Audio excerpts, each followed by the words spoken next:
guys, welcome back to my channel. I am back with another video. In this video, I'm going to give you guys 10 questions that you should ask when applying for a coder position.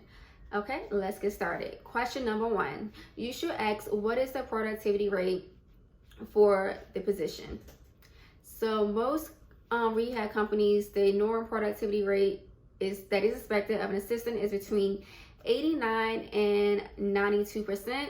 I usually range between 89 and 92% on a great day. On a busy day, I may be around 87%. There are companies that I know like 1 or 2 companies that ask for assistants to be at 95% productivity rate. If a company tells you that they expect you to be at a 95% productivity rate, I would say no thank you and keep it moving. I don't think you can provide great therapy working at a 95% productivity rate. I already think a 92% productivity rate is pushing it.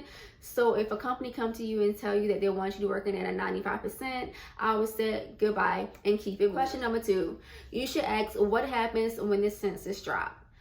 When the caseload drops for the therapy department at that facility that you're applying to, do they require for you to work a short day? Do they require you to use your PTO time? Do they send you to another building to work to make up your hours? What happened? That is something that you really want to find out about. Question number 3, what are the expectations of you? When I thought about this question, I was mostly geared towards new grads coming in fresh out of college, just passed their license exam, and they're ready to work. Some places they will expect new grads to come in and start having a full caseload. So that's something that you want to keep in mind, like asking, like, what do you expect for me to do my first few weeks?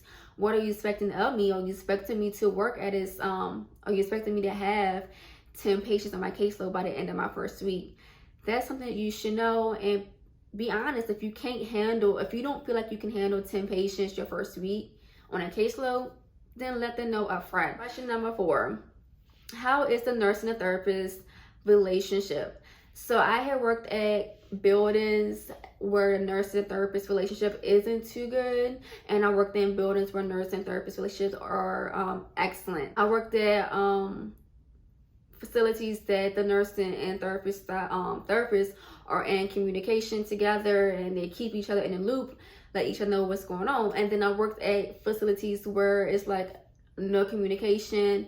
You're trying to let the nursing staff know like what's going on with the patient, what happened, and with the patient says something, the patient wasn't feeling well, or they had complaints of chest pains, and you inform the nurse, and the nurse was like, okay, and didn't do anything about it. Question number 5, what is the level of communication there?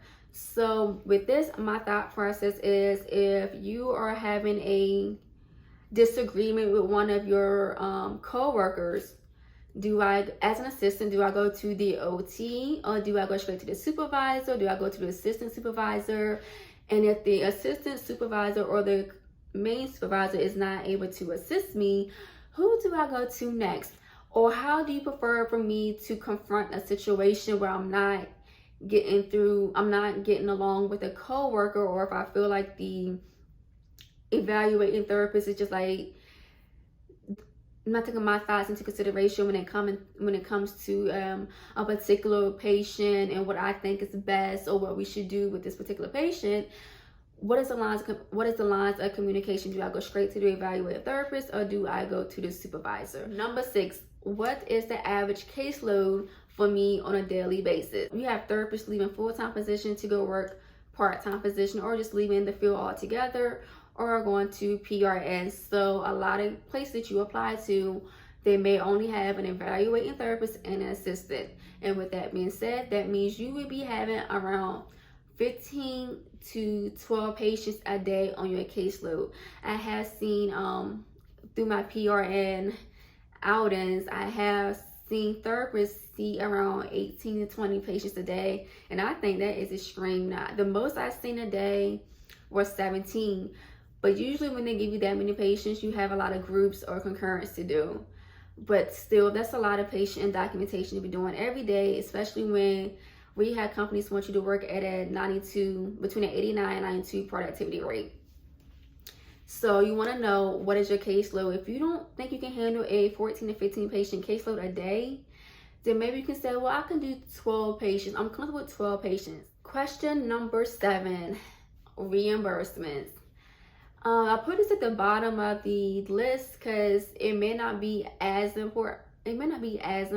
But when it comes to CEUs and license and tuition, that's something that may be important to a lot of you guys. I know it's important to me. I would love to work for a company that pays for my tuition reimbursements or pays for my license reimbursements or CEUs. So a lot of rehab companies, they don't pay for your license reimbursement nowadays. They used to back then, but things have changed. And a lot of companies, rehab companies, do not offer license reimbursements. Some do and some don't. But I would say a lot of rehab companies now are having their own CEUs, universities where you can take your CEUs through them for free. And there are a few, maybe like hospitals I know that they do pay for reimbursed for your CEUs.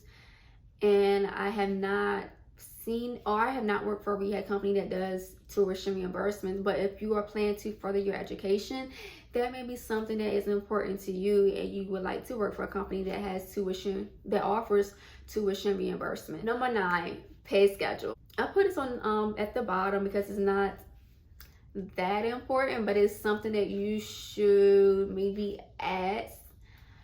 What is the pay schedule? I put this on my list because I ran into this issue. I was so used to working at a company where I get paid every 2 weeks to now I work for a company where I get paid twice a month. Some people will advise you not to ask about like your pay or pay schedule, but I think it's important because you want to know, like, hey, if I start this job, I want to make sure I have another paycheck coming to me within 2 weeks because I have a bill coming out. So that's something you want to ask, you know, to keep your finances in order. But I don't like the twice a month pay. So question number 10, benefits, particularly the PTO time. So what is the protocol when it comes to requesting a PTO? So with this, I mean, do you have to, am I as the assistant, if I take off a day, am I required to have someone to find someone myself to work the day that I'm off? Or would the supervisor find someone to come in to work that day for me? Do I have to request off within so many days, so many weeks, so many hours? What's the protocol? So that's something to keep in mind. So there you have it. These are my top 10 questions that you can ask when applying for jobs. So that's all I have for this video. If you have any questions, please be sure to comment, and don't forget to like this video and subscribe to my channel, and I will see you guys for another video. Take care.